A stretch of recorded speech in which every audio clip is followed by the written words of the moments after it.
আমার নবীজি বলল, সাদ, আমার দোয়া করা লাগবে না। তুমি শুধুমাত্র একটি আমল যদি তোমার জীবনে তুমি করতে পারো, আমি গ্যারান্টি দিতে পারি আল্লাহ তোমার প্রতিটা দোয়া কবুল করবে। আপনারা কি একটা আমল করতে রাজি আছেন? যখন হাত তুলে আল্লাহর কাছে দোয়া করবেন তখনই আপনার দোয়াটা আল্লাহ কবুল করবে। জীবনে কত দোয়া আপনি করেছেন, রেজাল্ট পান না, পাবেন কোনখান থেকে? আপনার দোয়ার প্রসেস ঠিক হয় নাই, আপনার কার্যক্রম ঠিক হয় নাই, বিধায় আপনার দোয়াটা কবুল হয় নাই।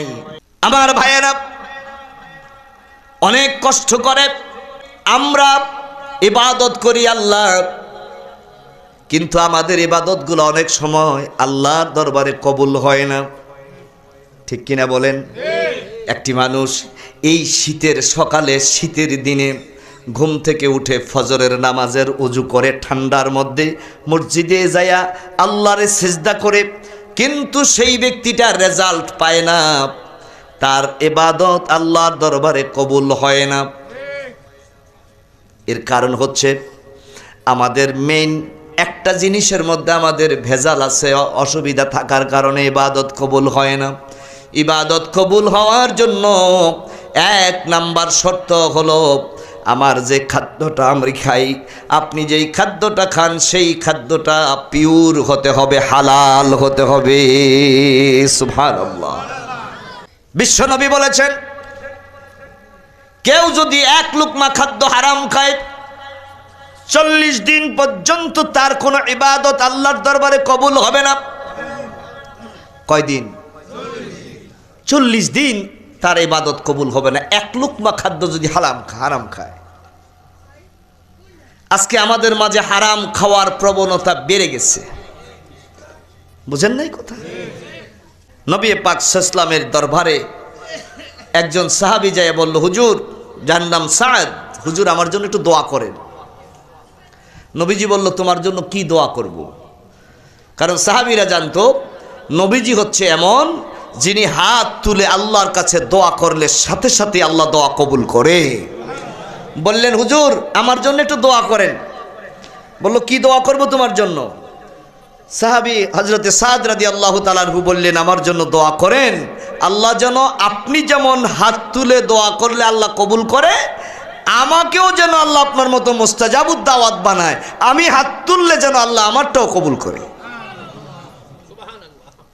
বুঝেন নাই? আমার নবীজি বলল, সাদ, আমার দোয়া করা লাগবে না। তুমি শুধুমাত্র একটি আমল যদি তোমার জীবনে তুমি করতে পারো, আমি গ্যারান্টি দিতে পারি আল্লাহ তোমার প্রতিটা দোয়া কবুল করবে। আপনারা কি একটা আমল করতে রাজি আছেন? যখন হাত তুলে আল্লাহর কাছে দোয়া করবেন তখনই আপনার দোয়াটা আল্লাহ কবুল করবে। জীবনে কত দোয়া আপনি করেছেন, রেজাল্ট পান না, পাবেন কোনখান থেকে? আপনার দোয়ার প্রসেস ঠিক হয় নাই, আপনার কার্যক্রম ঠিক হয় নাই, বিধায় আপনার দোয়াটা কবুল হয় নাই।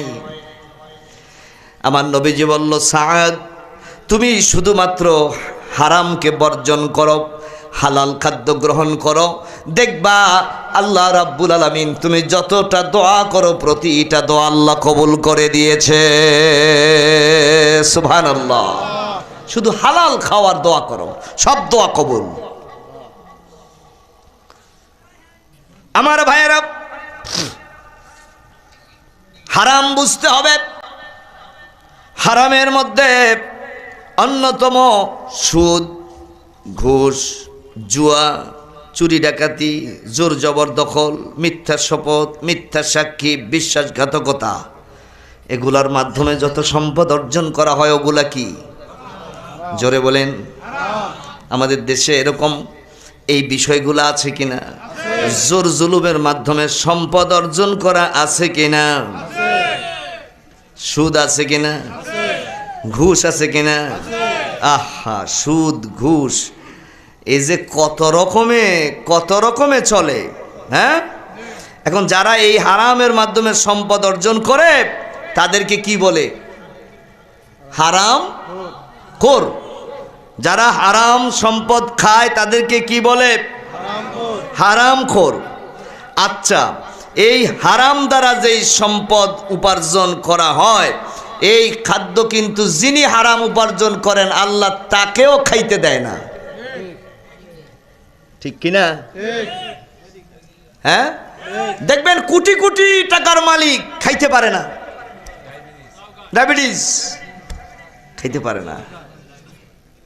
আর আপনাকে আল্লাহ লিমিট দেয় নাই, খাও যা পারো খাও। সুবহানাল্লাহ বলবেন না?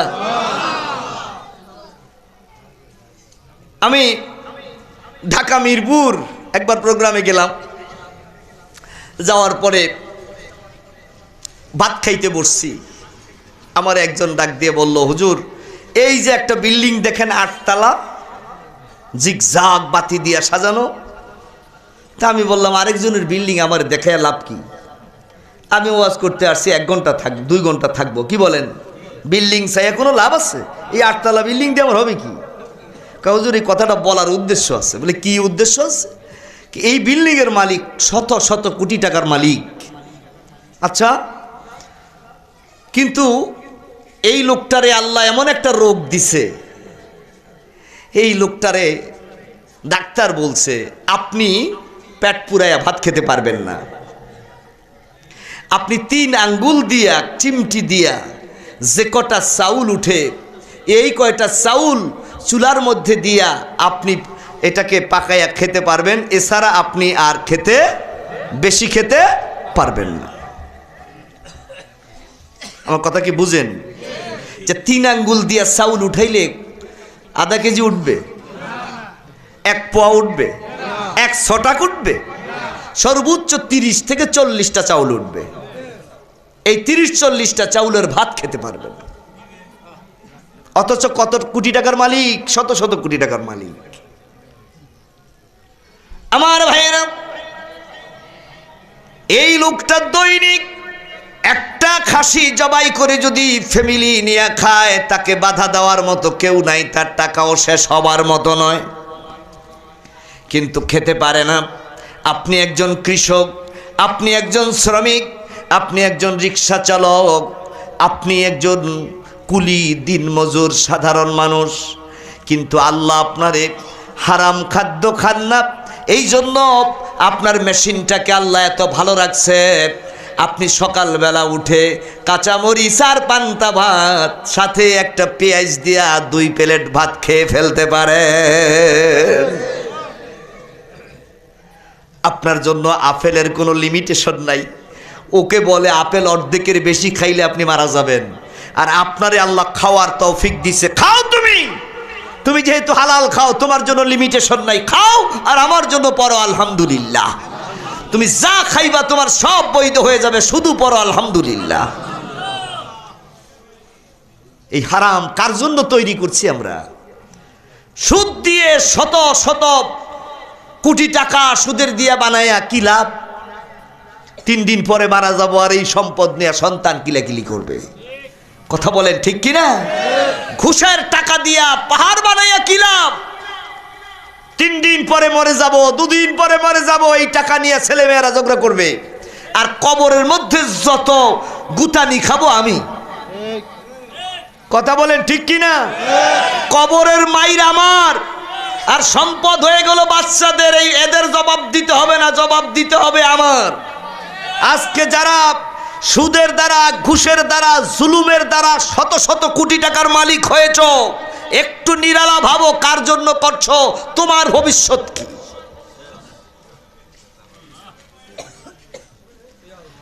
আমার নবীজি বলেন, কোন মানুষ যদি নিজের নফসকে কন্ট্রোল করে, হালাল খাদ্য গ্রহণ করে নিজের জীবনটা চালায়, হারাম খাদ্যের সয়লাভ থাকার পরেও, সুযোগ থাকার পরেও যেই মানুষটা হালাল খাদ্য গ্রহণ করে, আল্লাহ রাব্বুল আলামিন কিয়ামতের ময়দানে তাকে শহীদের মর্যাদা দিয়ে দেবে। আপনি শহীদের মর্যাদা পাবেন, কারণ আপনার পাশে হারাম খাদ্য দিয়া, উন্নত সেন্ট দিয়া খাদ্য পাকায়া খায়, আর আপনি ঘরের মধ্যে সাধারণ জিনিস খান, তারপরেও আপনি আল্লাহর শুকরিয়া আদায় করেন। এই যে আপনি আপনার মনের সাথে জিহাদ করেছেন, নফসের সাথে জিহাদ করেছেন, আমি হারাম খাবো না, প্রয়োজনে মৃত্যুবরণ করব, তারপরও হারাম খাবো না, আল্লাহর কসম দিয়া বললাম, আল্লাহ আপনার উপরে খুশি হয়ে গেছে। আপনাকে আল্লাহ কিয়ামতে শহীদের মর্যাদা দেবে।